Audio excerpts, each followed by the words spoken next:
बिस्मिल्लाहिर्रहमानिर्रहीम। हज़रत अबू हुरैरा रज़ियल्लाहु ताला अन्हु से मरवी है कि रसूलुल्लाह सल्लल्लाहु अलैहि वसल्लम ने फरमाया, बनी इसराइल के एक आदमी ने दूसरे से 1000 दिनार कर्ज का मुतालबा किया। वो कहने लगा, गवाह लाओ जिन्हें मैं गवाह बना सकूं। वो कहने लगा, अल्लाह ही गवाही के लिए काफ़ी है। वो कहने लगा, फिर कोई ज़ामन ही ले आओ। इसने कहा, अल्लाह ही ज़मानत के लिए काफ़ी है। इस आदमी ने कहा, तुम सच बोलते हो, और इसे एक मुकर्रर मुद्दत तक 1000 दिनार दे दिए। वो समंदर में निकला, अपनी ज़रूरत पूरी की। जब मुकर्रर मुद्दत आ गई तो इसने सवारी तलाश की, लेकिन सवारी नहीं मिली।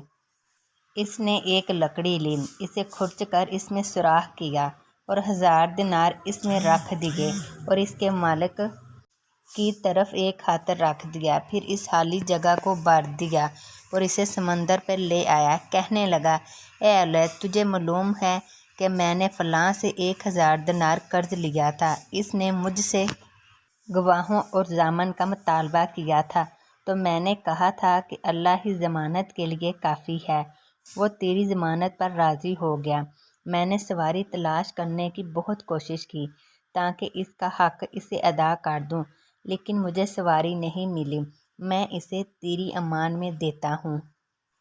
फिर इस लकड़ी को समंदर में फेंक दिया। वो आदमी भी देखने निकला जिसने कर्ज दिया था कि शायद कोई सवारी इसका माल ले आए। क्या देखता है कि वो लकड़ी है जिसमें इसका माल था। वो इसे जलाने के लिए पकड़ लेता है। जब इसे फाड़ता है तो इसमें माल और हाथ देखता है। वो इसे ले लेता है।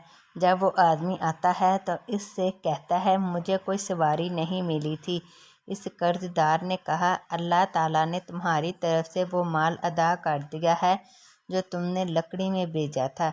तब वो शख्स 1000 दिनार लेकर वापस पलट गया। हदीस नंबर 3117। हज़रत अब्दुल्ला बिन मसूद रज़ियल्लाहु ताला अन्हो से मरवी है कि रसूलुल्लाह सल्लल्लाहु अलैहि वसल्लम ने फरमाया, अल्लाह ताला को सबसे महबूब कलाम ये है कि बंदा कहे, ए अल्लाह, तू पाक है, अपनी तारीफ़ के साथ तेरा नाम बाबरकत है, तेरी शान बुलंद है और तेरे अलावा कोई सच्चा मबूद नहीं। और अल्लाह ताला को सबसे नापसंदीदा बात ये लगती है कि कोई शख्स किसी दूसरे से कहे, अल्लाह से डर जा, तो वो कहे, खुद को देख। हदीस नंबर 2809। हज़रत जाबर रज़ियल्लाहु ताला अन्हु से रवायत है, उन्होंने बयान किया कि रसूल अल्लाह सल्लल्लाहु अलैहि वसल्लम ने इरशाद फरमाया, मैं अपनी उम्मत पर जिन बलाओं के आने से डरता हूँ, इनमें सबसे ज़्यादा डर की चीज़ें हवा और तूलुल आमिल है। हवा से मुराद यहाँ ये है कि दीनों मज़हब के बारे में अपने नफ्स के रुझानात और ख्यालात की पैरवी की जाए, और तूलुल आमिल ये है कि दुनियावी ज़िंदगी के बारे में लंबी लंबी आरज़ुएं दिल में परवरिश की जाएं। रसूल अल्लाह सल्लल्लाहु अलैहि वसल्लम ने इन दो बीमारियों को बहुत ज़्यादा खौफनाक बतलाया और आगे इसकी वजह ये इरशाद फरमाई कि हवा तो आदमी को कबूल हक़ से माने होती है, यानी अपने नफसानी रुझानात और ख्यालात की पैरवी करने वाला कबूल हक़ रुतबाए हदायत से महरूम रहता है।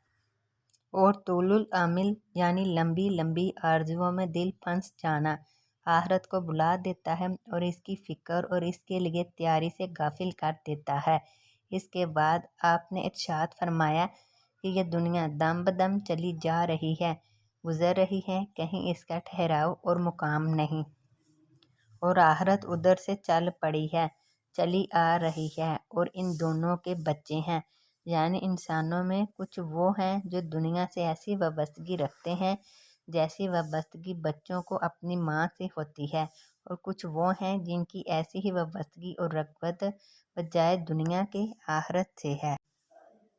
बस ऐ लोगो, अगर तुम कर सकते तो ऐसा करो कि दुनिया से चिमटने वाले इसके बच्चे ना हो, बल्कि इस दुनिया को दारुल अमल समझो। तुम इस वक्त दारुल अमल में हो, यहाँ तुम्हें सिर्फ मेहनत और कमाई करनी है اور یہاں حساب اور جزا سزا نہیں ہے، اور کل تم یہاں سے کوچ کر کے دار آخرت میں پہنچ جانے والے ہو، اور وہاں کوئی عمل نہ ہوگا بلکہ یہاں کے اعمال کا حساب ہوگا، اور ہر شخص اپنے کیے کا بدلہ پائے گا۔ حدیث نمبر 176۔